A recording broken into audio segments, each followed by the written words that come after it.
Hello everyone, this side Deepika. I welcome to all my YouTube channel Learners Academy.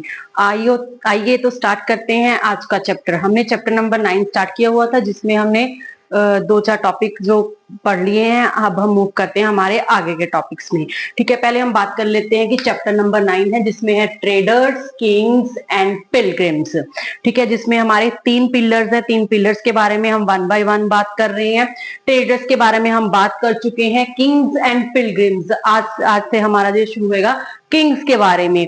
ठीक है, traders में हमने क्या पढ़ा था, एक बार पहले हम पिछली जो स्टोरी है जो हमने पीछे पढ़ा है उसको ट्रेडर्स के साथ कनेक्ट करके फिर आगे मतलब ट्रेड्स के साथ साथ कैसे राजा के बारे में हमें पता चलता है और कौन कौन से पिलग्रिम्स आते थे, मतलब कौन कौन से तीर्थ यात्री यहाँ पे आते थे इंडिया में ट्रेड करते हुए इंडिया में आ जाते थे और फिर इंडिया के बारे में रिसर्च करते थे। जो जो वो देखते थे उसको लिखते थे वो और अकाउंट बना के चले जाते थे। ठीक है, तो इन्हीं चीजों से हमें अपनी हिस्ट्री का पता चलता है। अगर हमने पिछली हम देखें ट्रेडर्स में हमने क्या देखा, पहले हमने नॉर्थ इंडिया साइड में देखा। नॉर्थ इंडिया साइड में मतलब कौन सी चीज के हमें एविडेंस मिले हैं, ग्रे वो पोएट्री के मिले हैं, नॉर्थ ब्लैक पॉलिश जो वेयर्स है उसके बारे में हमें एविडेंस मिले थे कि इस तरह की पोएट्री होती थी। ठीक है, और ये फिर पोइट्री हर एक जगह पे आती थी। मतलब ये जो हमारा सी वाला पोर्ट था कौन सा, अरिका मेडू के पास पुहार, वहां पे सब कुछ बन के आता था, चाहे वो नॉर्थ साइड में था, चाहे वो वेस्ट में था, चाहे वो ईस्ट में था, और पहाड़ से फिर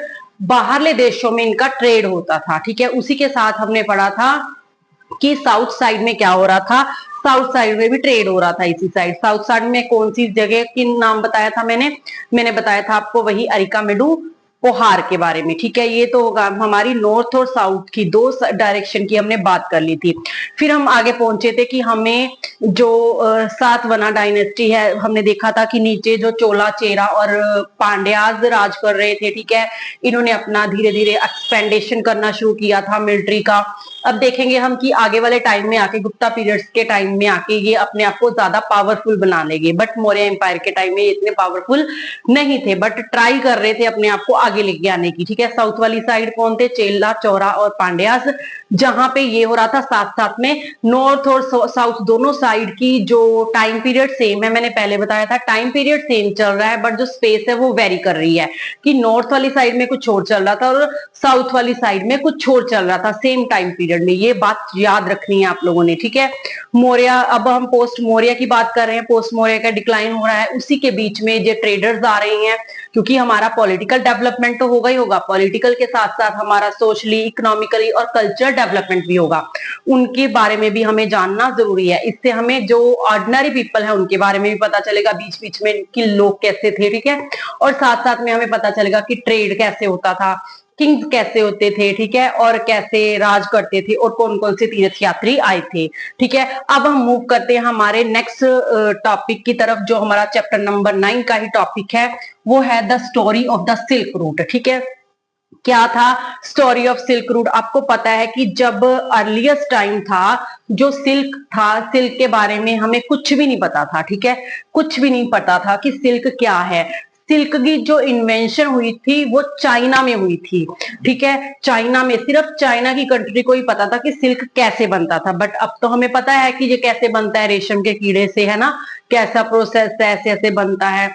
ठीक है, रेशम के कीड़े से धागे निकलते हैं, फिर उससे एक छोटा सा फैब्रिक होता है, मतलब बहुत कॉस्टली और वैल्यूएबल माना जाता है, और ये कॉस्टली है और बड़े बड़े लोग इसको डालते थे। ठीक है, जब ये इतना फेमस नहीं था, आपको खैर हर एक को डाल लेता है, बट फिर भी क्या, अगर हम पहले की इस टाइम पीरियड की बात करें तो इस टाइम पीरियड में जो सिल्क के बारे में किसी को कुछ नहीं पता था। आज से 7,000 साल पहले जो चाइना था उसने इन्वेंशन किया था सिल्क का, और ये था मोस्ट मतलब वैल्यूएबल या फिर कह लो मोस्ट वो ज्यादातर लोगों में फेमस होने वाला फैब्रिक था।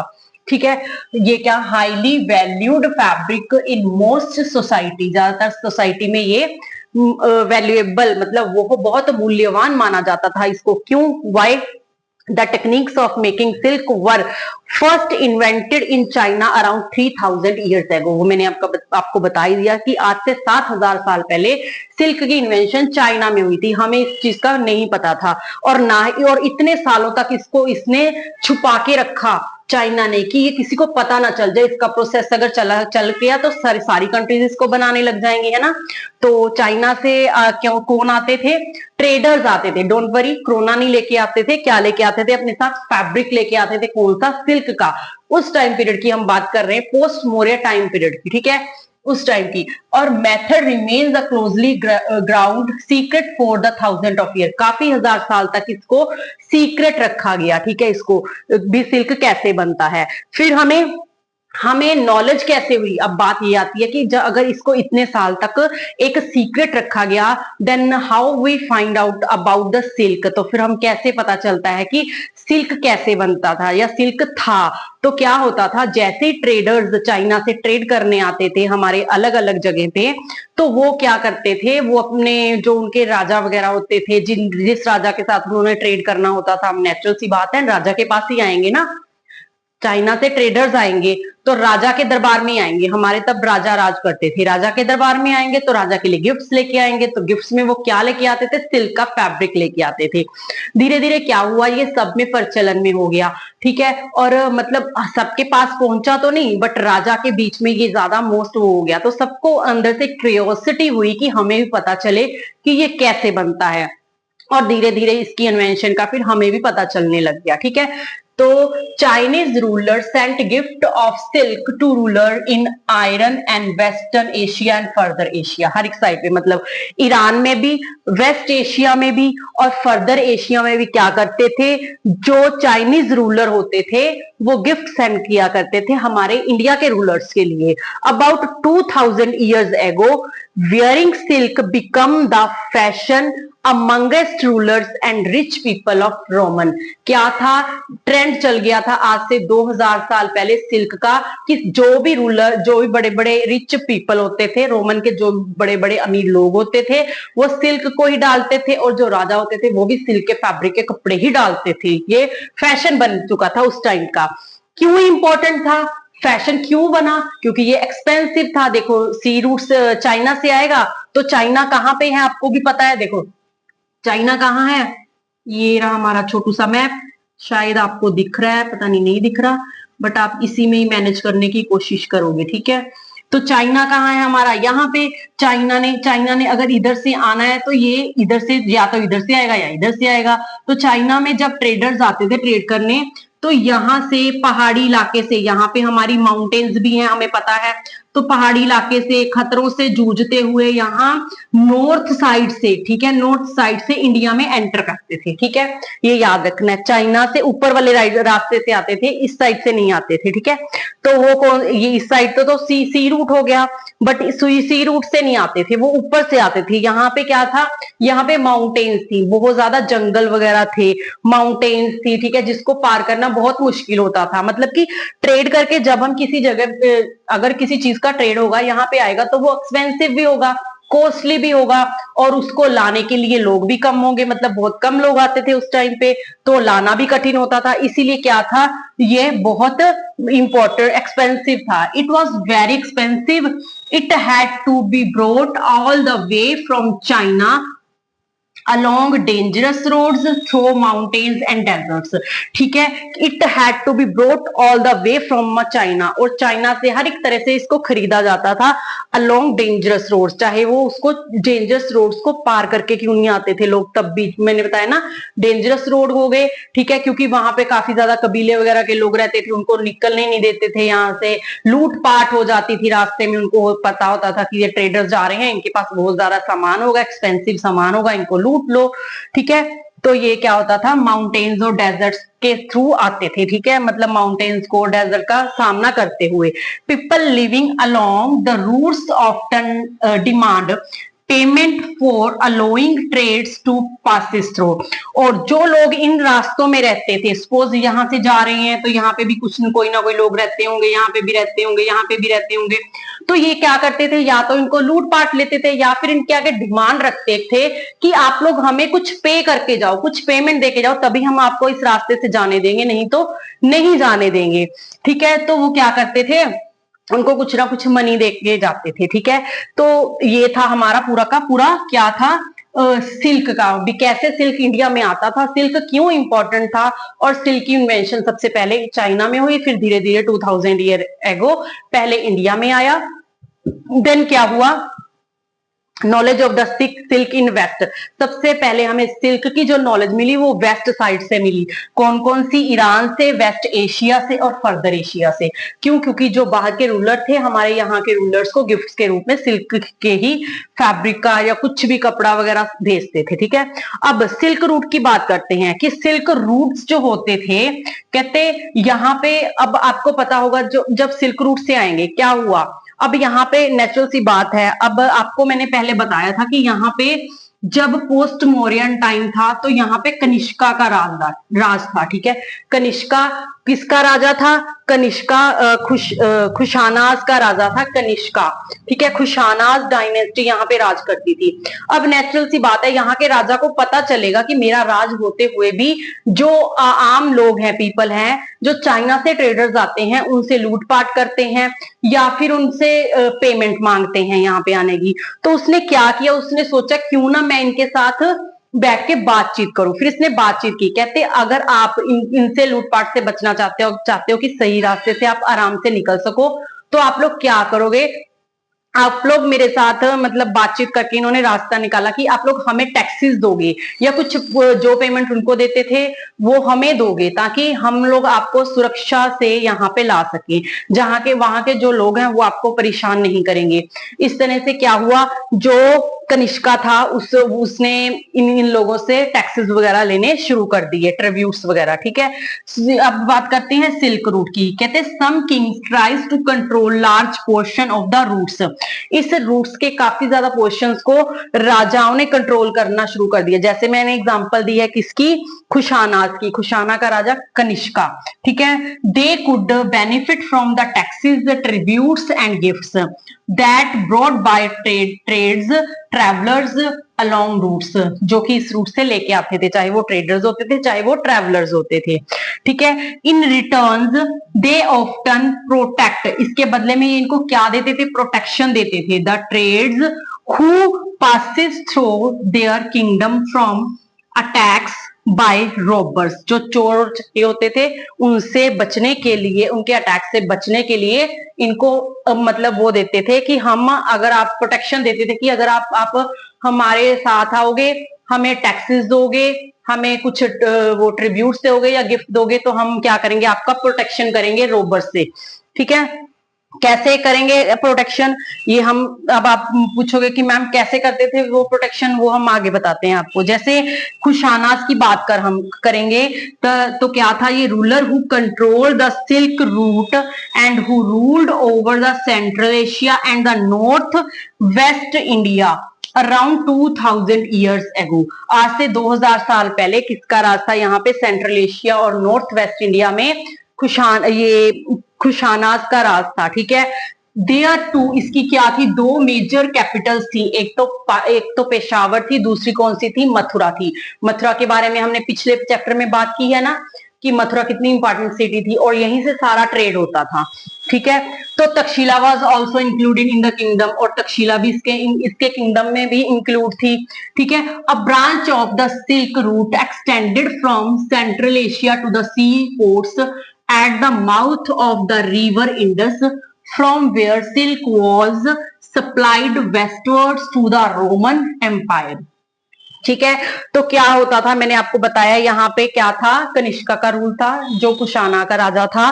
ठीक है, तो ये क्या, इसका किंगडम था यहाँ पे। ठीक है, यहाँ पे जितने भी सिल्क रूट वगैरह होते थे extended from Central Asia, central Asia से एक्सटेंड कर दिए, जो भी सी, मतलब ये कहाँ पे था, इंडस रिवर के पास था, तो नेचुरल सी बात है कि सी पोर्ट से भी ट्रेड्स होता था। ठीक है, इन सबको ये कंट्रोल करने लग गए। ठीक है, इवन देन की रोमन एम्पायर को भी। The Kushanas were amongst the earliest ruler of the subcontinent to issue gold coin, और सबसे पहला जो रूलर था, अर्लीस्ट रूलर कौन सा था, कुशाना, जिसने सबसे पहले गोल्ड के कॉइन इशू किए थे। ठीक है, इससे पहले किसी ने भी गोल्ड के कॉइन, मौर्य ने किए थे, इसने भी गोल्ड के कॉइन इशू किए थे। ठीक है, आगे ये तो होगी हमारी किंग्स की बात। ठीक है, आई होप आपको इतना समझ आ गया होगा। ठीक है, क्या बात की हमने, हम धीरे धीरे क्या करते आ रहे हैं, सबसे पहले हमने ट्रेडर्स के बारे में पढ़ा, मतलब जिन जिन चीजों का ट्रेड हो रहा था, नॉर्थ साइड से हो रहा था, साउथ साइड से हो रहा था। फिर बीच में कौन कौन से जो राजा थे उनकी बात की, मतलब बी एम्पायर कर रहे थे, इन राजाओं के बारे में ट्रेड्स हो रहा था। तो जहां जहां पे ट्रेड्स हो रहा था वहां वहां कौन कौन से राजा थे। जैसे साउथ साइड में हमने बात की चेला चोरा और पांड्यास की। फिर वेस्ट साइड से हमने बात की किसका राज था, वो मैंने पिछली वीडियो में बताया। वेस्ट साइड ये वाली साइड, वेस्टर्न साइड, ये जो सी पोर्ट ही हो गया ना, यहाँ से भी वो होगा, ट्रेड ही होगा ना सी से, ज्यादातर ट्रेड सी से ही होता था। ठीक है, तो यहाँ पे सातवाहना डायनेस्टी राज करती थी। ठीक है, और अगर यहाँ की बात करें, ऊपर आ जाएं और नॉर्थ वेस्ट वाली साइड, यहाँ पे कौन था, यहाँ पे कुशाना डायनेस्टी थी, जिसका मोस्ट इंपोर्टेंट रूलर कौन था, कनिष्का था। ठीक है, कनिष्का था। ठीक है, और मैंने आपको पिछली क्लास में ये भी बताया है कि जब ये चाइनीज, सबसे पहले बुद्धिज्म कहाँ पे आया था, नॉर्थ वेस्ट साइड में फैला था बुद्धिज्म। क्यों, जो चाइनीज थे वो ट्रेड्स करने के लिए इसी रास्ते से आते थे सबसे ज्यादा। तो कनिष्का जो था वो भी मतलब इन्हीं का फॉलोवर्स था। ठीक है, मतलब बुद्धिज्म को ही मानता था। तो ऐसे क्या हुआ, हमारे जो इंडिया में बुद्धिज्म बहुत ज्यादा फ्लरिश होने लगा, स्प्रेड होने लगा। अब आगे बात करेंगे the spread of the Buddhism. Buddhism कैसे स्प्रेड हुआ, सिल्क रूट, आपको पता है ना, सिल्क रूट किसने कंट्रोल किया था, कुशानाज ने किया था। और कुशानाज का सबसे फेमस रूलर कौन था, कनिष्का था। याद रखने वाली है, जो सिल्क रूट था उसको कौन कंट्रोल करता था, ज्यादातर उसको कंट्रोल करता था कुशाना डायनेस्टी कंट्रोल करती थी, जिसका रूलर कौन था, कनिष्का था। ठीक है, तो ये भी क्या था, ये बुद्धिज्म को मानता था, इसीलिए इसने क्या किया था, बुद्धिस्ट जो बुद्धिज्म रिलीजन था उनकी जो काउंसिल थी वो ऑर्गेनाइज करता था। ठीक है, और इन काउंसिल्स में क्या होता था, जो स्कॉलर्स वगैरह होते थे ये क्या करते थे, जो भी इनके वो होते थे, कोई भी इश्यूज वगैरह होते थे, इनको डिस्कस करते थे इस काउंसिल्स में। He organized a Buddhism council where a scholars met and discuss important matters। important matters पे जो भी डिस्कशन होता था उस पे डिस्कस करते थे। ठीक है, मतलब रिलीजन को लेके जो भी होता था, ठीक है, उस पे डिस्कस करते थे सब। और हमें इन सब का पता कैसे चलता है कि बुद्धिज्म कैसे आया, क्या था, तो बुद्धिज्म जो बुद्धा की बायोग्राफी है उसका को जो नाम है वो है बुद्धा चरिता। ठीक है, बुद्धा चारिता याद रखना है। और इसका जो इसको किसने कंपोज किया था, इसको कंपोज किया था अश्वघोषा ने, ये भी याद रखना है। और अश्वघोषा कौन था, अश्वघोषा पोइट था कनिष्का के दरबार में। ठीक है, poet in the court of Kanishka. ठीक है, क्योंकि मैंने आपको बताया, तो आगे चल के यही क्या बना, यही बुद्धिज्म का एक बहुत बड़ा लीडर बना, जिसने आगे चल के बुद्धिज्म को मतलब और ज्यादा आगे बढ़ाया। ठीक है, इसके अलावा एक और पर्सन का नाम भी है जिसका नाम है वसुमित्रवा। ठीक है, वसुमित्रा। वसुमित्रा कौन था, जो इन्होंने फोर्थ बुद्धिस्ट काउंसिल करवाई थी ना, उसका प्रेसिडेंट था। ठीक है, अशव घोष also a religious adviser of Kanishka. Kanishka के राज दरबार में ये आगे चल के जो रिलीजन का एडवाइजर भी बना। ठीक है, ये भी याद रखना है। और फिर धीरे धीरे क्या हुआ, जैसे जैसे बुद्धा मतलब बुद्धा निर्वाणा हो गए, ठीक है, मतलब नहीं रहे, जिसको हम बोलते हैं भी निर्वाणा हो गए, तो उसके बाद क्या हुआ, जो बुद्धिज्म है ना वो दो चीजों में डिवाइड हो गया। ठीक है, दो पार्ट्स में डिवाइड हो गया, एक तो महायाना बुद्धिज्म हो गया और दूसरा हिनयाना बुद्धिज्म हो गया। क्या होते थे ये क्या होते थे ये महायाना बुद्धिज्म और हिनयाना बुद्धिज्म। जो हिनयाना बुद्धिज्म थी वो थी अर्लीस्ट फॉर्म ऑफ बुद्धिज्म की। ठीक है, सबसे पहली फॉर्म जो बुद्धा के मतलब निर्वाणा होने से पहले थी। इसमें क्या था, स्कल्पचर को ही या फिर बुद्ध की फोटो को ही इमेजिन करके अंदर ही अंदर अलाइनमेंट लेते थे ये। ठीक है, मतलब ये मोक्स वगैरह जो भी होते थे। ठीक है, the Buddhism presence was shown in the sculpture by using certain science. ठीक है, क्या होता था, बुद्धिज्म स्कल्पचर बना दिया जाता था, जैसे स्तूपा वगैरह, तो यहाँ पे जगह रख दी जाती थी, ये पीपल का ट्री लगा दिया जाता था और उसके नीचे कोई मूर्ति वगैरह नहीं होती थी, बस ऐसे इमेजिन किया जाता था कि ये हमारा क्या है, एक क्या है, हम इसको ही अपना भगवान मानेंगे, इसको ही हम बुद्धा मानेंगे। ठीक है, यहाँ पे मूर्ति नहीं होती थी, मतलब मूर्ति की पूजा नहीं होती थी। फिर धीरे धीरे क्या हुआ, जब हिनयाना के बाद महायाना बुद्धिज्म आ गया, बुद्धिज्म बुद्ध गौतम बुद्धा के उसके बाद निर्वाणा के बाद तो क्या हुआ, न्यू फॉर्म ऑफ बुद्धिज्म आई, जिसकी दो विशेषताएं थी, दो फीचर्स थे। कौन कौन थे? पहला तो था statue of Buddha were made, Buddha के स्टेचू बनाए जाने लगे, यहाँ पे रखे जाने लगे और इसकी पूजा की जाने लगी। ठीक है। दूसरा क्या था? दूसरा था बोधिसत्व। ठीक है, बोधिसत्व। पहले क्या था? बोधिसत्व में जिन्होंने अलाइनमेंट ले ली थी वो आराम से बैठ जाते थे, एक जगह पे अलाइनमेंट लेते थे, भगवान को हासिल करते थे और वहीं रहते थे। बट बाद में जो बुद्ध सत्वा था, a person who attain alignment, ये वो होते थे आज तक कितने 24 त्रिथांकर भी बोलते हैं। ठीक है, त्रिथांकर बोधिस्तव हो चुके हैं हमारे बुद्धिज्म रिलीजन में। 24 कौन थे? बुद्धा थे। तो ये क्या करते थे? पहले तो अलाइनमेंट लेके अपनी एक जगह पे बैठ जाते थे। अब इन्होंने क्या करना शुरू किया, ये जगह जगह पे जाके बुद्धिज्म को मतलब फ्लरिश करने लगे। ठीक है, जब इनको अलाइनमेंट मिल जाती थी, इनको पता था कि हमने भगवान को अंदर से हासिल कर लिया, उनकी पूजा कर लिया, हमें पता है ये है, तो वो जगह जगह जाके बुद्ध धर्म का प्रचार करते थे। ठीक है, मतलब बुद्ध रिलीजन का प्रचार करते थे ताकि लोग ज्यादा से ज्यादा इनके फॉलोअर्स बन सके। ठीक है, ये था हमारा बुद्धिज्म के बारे में। और क्या होता था? Lie in isolation and meditate in peace. क्या करते थे ये लोग? लिव इन आइसोलेशन, आइसोलेशन में रहते थे, and meditate in peace, peace में मेडिटेट करते थे। However instead of doing that, पहले ऐसा करते थे बट अब क्या करने लगे? They remain in the world to teach and help others people. ठीक है, और लोगों की मदद करने के लिए टीच करने लगे उनको। The worship of Bodhisattva become very popular and spread throughout the central Asia, China and later in Kerala. ठीक है, इन सब जगह पे फिर ये वाला धर्म जो फैलने लगा, जापान में भी फैल गया। ठीक है, Buddhism also spread to western and the southern India where dozens of the caves were hollowed out of hills for monks to live in। ठीक है, अब नेचुरल सी बात है, यहाँ से जो चाइनीज आएंगे, बुद्धिस्ट मोक वगैरह आएंगे, ठीक है, जो भी होंगे, तो वो वेस्ट साउथ वाली साइड कहाँ रहेंगे जाके? ठीक है, ट्रेडर्स भी आते थे साउथ वाली साइड। तो क्या हुआ? तो फिर इनकी माउंटेन्स के बीच में इनके लिए केव्स बना दी जाती थी। जैसे ये बड़ी सारी सपोज माउंटेन है, माउंटेन्स के बीच ही इनके लिए क्या बना दी जाती थी? केव्स बना दी जाती थी, ताकि जिसको मोनेस्ट्रीज कहते थे, ताकि ये लोग आके आराम से यहाँ पे रह सके। ठीक है, आपने पढ़ा था ना मोनास्ट्रीज पिछले चैप्टर में, मोनास्ट्रीज क्या होती हैं। ठीक है, जब ये एक जगह से दूसरी जगह अपने रिलीजन को स्प्रेड करने के लिए जाते थे, तो रहने के लिए इनके ये बनाई जाती थी मोनेस्ट्रीज, केव्स में भी, केव्स को होल आउट करके, मतलब खुदाई करके केव्स में भी बनाई जाती थी इनके लिए जगह।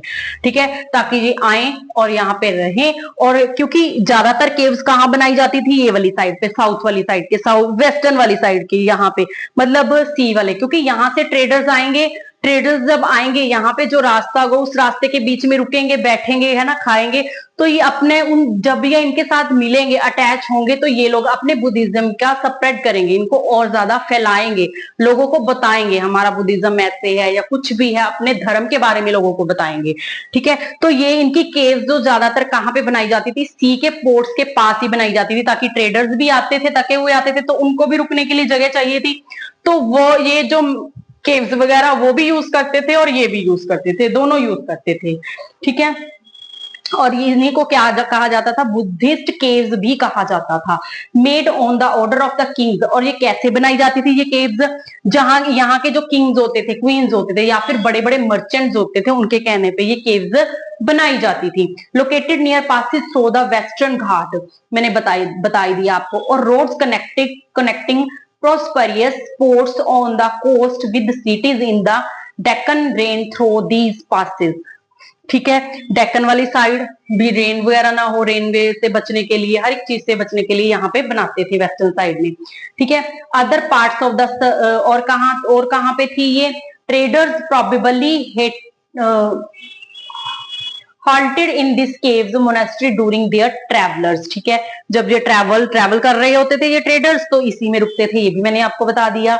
Buddhism also spread south eastward to Sri Lanka, Myanmar, Thailand, other parts of the southern Asia, including Indonesia. The older form of Buddhism known Hinayana, जिसे तेरावादा भी कहते हैं, was also popular in this area. और ये वाले एरियाज में बुद्धिस्ट की जो अर्लीस्ट फॉर्म थी जिसे हम हिनयाना कहते हैं वो ज्यादा फेमस हुई। और बुद्धिज्म जो था पूरे इंडिया से लेके इंडिया के बाहर श्रीलंका, म्यांमार, इंडोनेशिया सब में फैलने लगा। ठीक है, और अगर हम जाएं नेपाल वगैरह में इस साइड आज भी हम जाएं तो ज्यादा से ज्यादा हमें लोग बुद्धिज्म को मानने वाले मिलेंगे। ठीक है, तो ये था हमारा क्या था कि स्प्रेड बुद्धिज्म कैसे फैला, ट्रेडर्स के थ्रू। ठीक है, क्या हुआ, ट्रेड हुआ, ट्रेडर्स आए, ट्रेवलर्स भी आए, ट्रेडर्स भी आए।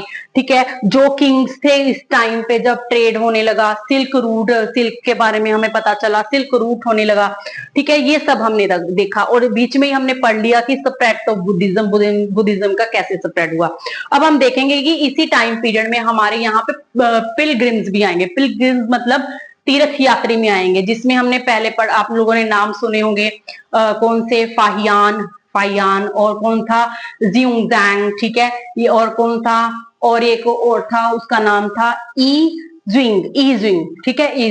ये तीन मेन हम वो पढ़ेंगे, ट्रैवलर्स के बारे में पढ़ेंगे जो चाइना से इस साइड आए थे और इन्होंने बुद्धिज्म को भी स्प्रेड किया और साथ साथ में क्या ये करके गए, हमारे राजाओं के बारे में भी लिख के गए। ठीक है, जो जो इनको जानते थे उनके जो अकाउंट्स वगैरह बना के कुछ यहाँ छूट गए, कुछ साथ में ले गए, फिर वहां पे जाके उनको अपनी लैंग्वेज में उन्होंने चेंज किया, यहाँ पे संस्कृत में लिखा, यहाँ पे आके यूनिवर्सिटी में स्टडी वगैरह भी की इन लोगों ने।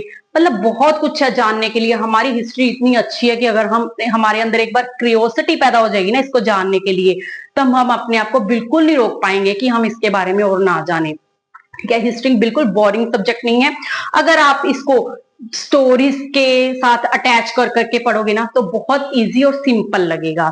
जो भी कॉम्पिटिटिव की तैयारी कर रहे हैं वो इसको ध्यान से सुनना। और 6th क्लास के लिए तो ये है ही, क्योंकि 6th क्लास जो बेस होता है हर एक चीज का, अगर आपको 6th 7th 8th की SST समझ आ गई तो आगे आने वाले कॉम्पिटिटिव एग्जाम में आपको बहुत इजी रहेगा। ठीक है, अगर आपको वीडियो अच्छी लगी हो तो चैनल को लाइक, शेयर और सब्सक्राइब करना मत भूलिएगा। अगर आपको कोई डाउट हो then feel free ask in comment section. तो मिलेंगे नेक्स्ट वीडियो में, तब तक के लिए bye bye, have a nice day, take care.